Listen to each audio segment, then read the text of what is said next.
आज मैं एक कहानी बताती हूँ, एक बाप और एक बेटी की कहानी। एक आदमी अपनी बेटी से बहुत प्यार करता है। बेटी भी अपने पापा से, अपने परिवार से बहुत प्यार करती है। एक दिन उसके पापा कहते हैं कि बेटी आओ, मैं आपको कुछ समझाता हूँ। उन्होंने कहा कि बेटा कुछ भी करना, लेकिन अपने गोत्र में या दूसरी बिरादरी में शादी मत करना। तो कुछ भी करना, लेकिन ये मंजूर नहीं होगा। बेटी से ये गलती हो चुकी थी। बेटी ने जाकर लड़के को ये बात बताई कि मेरे पापा को ये शादी मंजूर नहीं होगी। लड़के ने कहा मरना तो है, हम दोनों इकट्ठा मर जाएंगे। लड़की ने कहा नहीं, मेरे पापा बहुत अच्छे हैं, मैं अपने पापा से बात करूंगी। लड़के ने कहा ठीक है, तू कर ले अपने पापा से बात। लड़की ने एक दिन अपने पापा से अपनी सारी सच्चाई बताई, अपनी सारी कहानी बताई। पापा ने अपनी बेटी के सिर पे हाथ फेरते हुए कहा यह मामला कल्चर का है और मैं कल्चर से नहीं लड़ सकता। बेटा तो इस बात को यहीं ख़त्म कर दे। लड़की को ये बात अच्छी नहीं लगी। उसने अपनी माँ को कहा माँ आप भी?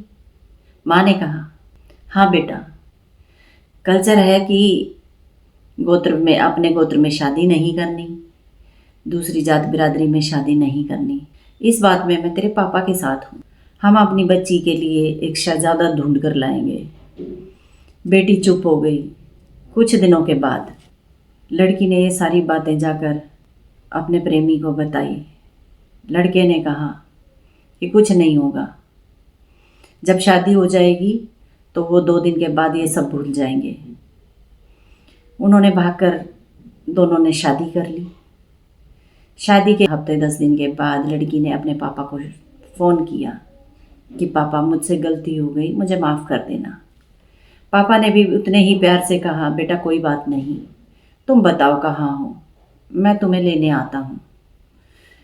लड़की ने कहा पापा मुझे इन्होंने मना किया है बताने से कि मैं कहाँ हूँ। पापा ने कहा बेटा अपने पापा को भी नहीं बताएगी? बेटी ने अपने पापा को बता दिया कि वो कहाँ है। पापा अपनी बेटी को लेने आ गए और दोनों बच्चों को लेकर गांव चले गए। गांव में पहले से ही लोगों को इकट्ठा किया हुआ था। उन्होंने दोनों बच्चों को बांधा और उन्होंने बच्चों को इतना पीटा कि पीटते पीटते उनको मार डाला। लोगों ने कहा भाई ने तो अपने कल्चर के लिए अपनी बेटी को भी नहीं बख्शा। आप ही बताइए इसमें किसकी गलती है, बेटी की, बाप की या कल्चर की? मुझे भी नहीं पता। आप कमेंट में बताइए कि किसकी गलती है। नमस्कार।